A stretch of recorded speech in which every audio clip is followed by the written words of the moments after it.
It scares me because I don't want anybody else to be subjected to this. Mold lines the floor in baseboards in Samantha Smith's Davison apartment, something she discovered over a month ago when she was folding her infant son's clothing. Many of the clothes were wet for no apparent reason until she started to investigate a little further. I saw what was a giant collection of mold right around the base of the floor and the carpeting. She was concerned because at just 5.5 months old, her son had been suffering from a variety of respiratory infections that seemed to never go away.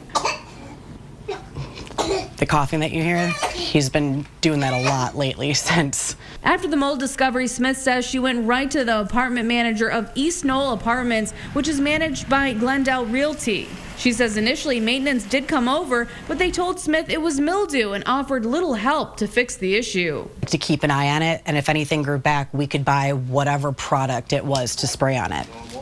So he made it our problem. Smith had her reservations about what was going on behind these walls, so she decided to hire mold experts of Michigan to test it. In the baby's room, the lab found elevated levels of allergenic molds in the drywall and elevated levels of penicillium and aspergillus. The report Smith received states that these types of molds can cause eye, ear, and respiratory infections, along with asthma and pulmonary infections.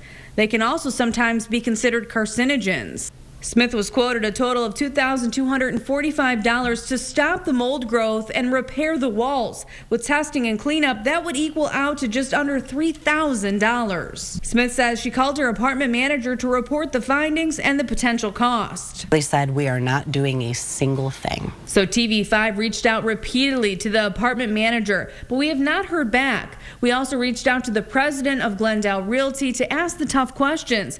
He told me over the phone that he was aware of Smith's concerns, but he refused to speak with us any further. As for Smith, she moved her son out of the bedroom, but that has created a cramped living room for the family. Luckily for Smith, she says her and her family are moving out, but she says she's sharing her story to warn the next people that might move in. The fact that they would subject anybody, weakened immune system or non-developed immune system or not, that's just not right. In Davison, Rachel McCrary, WNEM TV5.